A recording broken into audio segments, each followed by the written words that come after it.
Masih bersama saya Adini, kembali kami sampaikan berita Padang hari ini.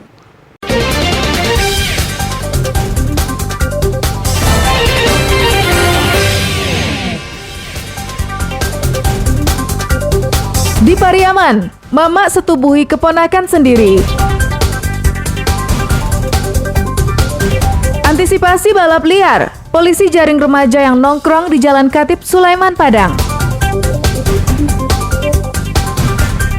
Verifikasi faktual dukungan calon perseorangan DPD RI di Bukit Tinggi ditemukan banyak dukungan fiktif.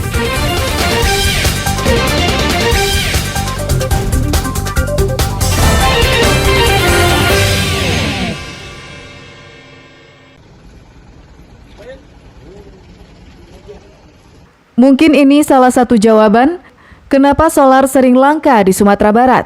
BBM bersubsidi itu disedot kendaraan siluman yang telah dimodifikasi.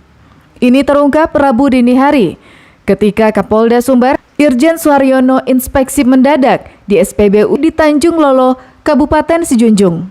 Saat didatangi Kapolda, sudah berjajar belasan kendaraan modifikasi yang bisa memuat ratusan hingga 1.000 liter BBM.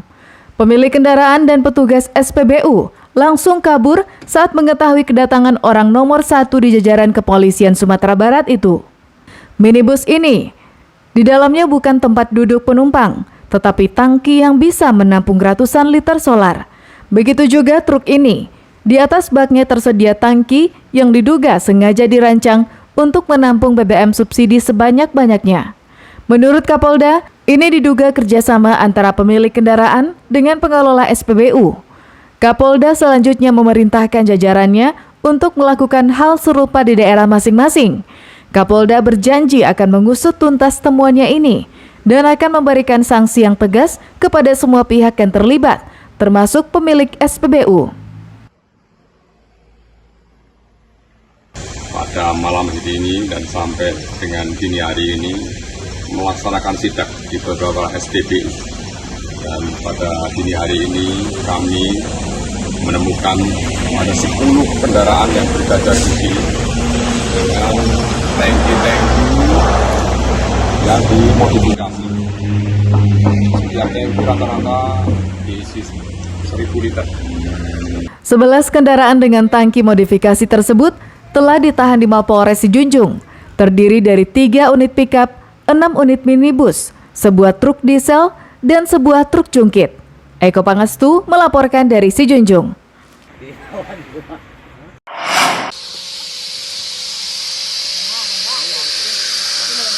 Seorang mama di Kota Pariaman diduga menyetubuhi keponakannya yang masih duduk di sekolah dasar. Mama itu berinisial M, warga Kecamatan Pariaman Selatan, Kota Pariaman. Selasa lalu, ia dijemput polisi di tempatnya bekerja sebagai penggali pasir. Lajang 39 tahun ini menolak dibawa karena tak menyadari kesalahannya. Bahkan ia menangis ketika digiring polisi ke Mapolres untuk diproses hukum. Tersangka dilaporkan oleh ibu korban, yang juga adik kandung tersangka karena dituduh telah menodai anaknya yang tak lain adalah keponakan tersangka. Laporan itu didasari pengakuan korban kepada ibunya. Putrinya yang berusia 12 tahun itu mengaku terlambat datang bulan. Saat didesak, korban mengaku telah beberapa kali disetubuhi tersangka di rumahnya yang tak jauh dari rumah korban. Saat diperiksa polisi Rabu siang, tersangka tak bisa mengelak dan mengakui semua perbuatan bejatnya itu.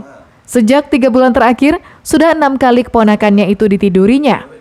Alasannya, tersangka tak punya pasangan. Tersangka sering membujuk korban untuk datang ke rumahnya dengan iming-iming diberi uang jajan.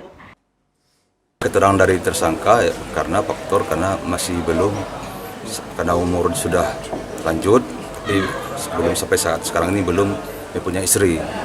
Jadi karena faktor gairah yang tidak tersalurkan, sehingga keponakan ini yang tinggal tidak berapa jauh dari rumahnya dipanggil ke rumah dan dibujuk rayu untuk melakukan persetubuhan. Kini polisi masih melakukan penyelidikan untuk proses hukum lebih lanjut. Tersangka dijerat dengan Undang-Undang Perlindungan Anak dengan ancaman penjara 15 tahun. Eki Rafki melaporkan dari Pariaman.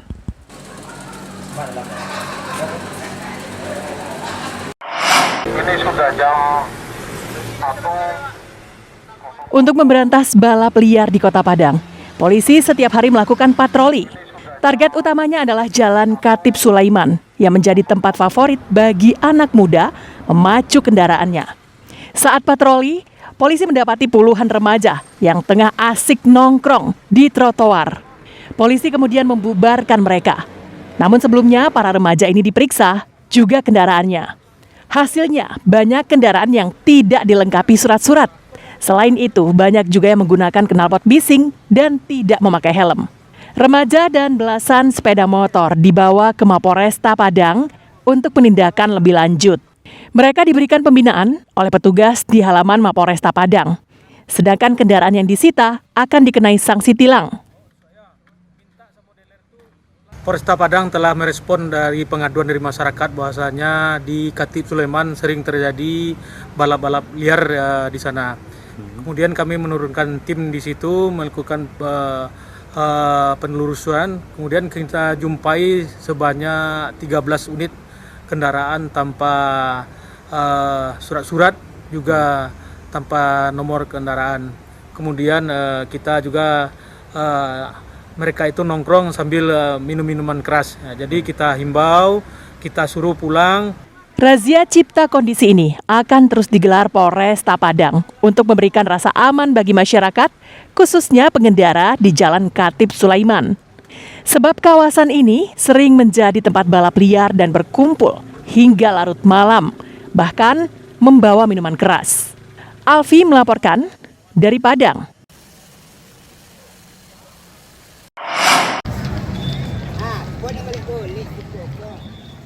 Komisi Pemilihan Umum Kota Bukit Tinggi bersama petugas pemungutan suara dan panitia pemilihan kecamatan melakukan verifikasi faktual terhadap syarat dukungan perseorangan dari 17 bakal calon anggota Dewan Pimpinan Daerah RI. Verfak dilakukan petugas dari rumah ke rumah. Petugas memastikan alamat warga sesuai KTP elektronik yang sudah diverifikasi sebelumnya melalui Sistem Informasi Partai Politik atau SIPOL. Temuan petugas di lapangan banyak dukungan yang fiktif. Artinya, warga yang namanya tercantum sebagai pendukung setelah diverifikasi ternyata tidak memberikan dukungan. Calon perseorangan DPD untuk Provinsi Sumbar terdapat 20 orang dengan syarat minimum 2.000 dukungan. Sedangkan sampel yang diambil untuk Kota Bukit Tinggi berjumlah 750 dari 17 bakal calon DPD. 3 bakal calon lainnya tidak mengambil dukungan di Bukit Tinggi. KPU Kota Bukit Tinggi sudah menyelesaikan verifikasi faktual dukungan calon perseorangan DPD selama lebih kurang 20 hari. KPU Kota Tinggi sudah menuntaskan sekitar 85%, yang kebetulan di Kota Bukit Tinggi hanya terdapat untuk 17 bakal calon. Memang banyak ditemukan, kebanyakan tidak memberikan dukungan. Hingga Selasa siang, KPU Bukit Tinggi telah menyelesaikan 85% dari data yang ada. Verfak kali ini melibatkan 20 staf KPU, 5 komisioner sebagai monitoring kegiatan, 72 PPS dan PPK sebagai monitoring. Verifikasi faktual ini dilakukan hingga 26 Februari mendatang. Dina Amrina melaporkan dari Bukit Tinggi. A'udzu billahi minasy syaithanir rajim. Bismillahirrahmanirrahim. Inilah puncak dari semua tahapan kompetisi membaca Al-Quran. Babak grand final Qorik Cilik Indonesia. Assalamualaikum warahmatullahi wabarakatuh. Qorik Cilik Indonesia hadir lagi nih di Ajwa TV. Ya betul. Yuk teman-teman yang usianya 14 tahun ikut lomba membaca Al-Quran Qorik Cilik Indonesia. Kirimkan video mengaji teman-teman ya ke email qorikcilik2023@gmail.com.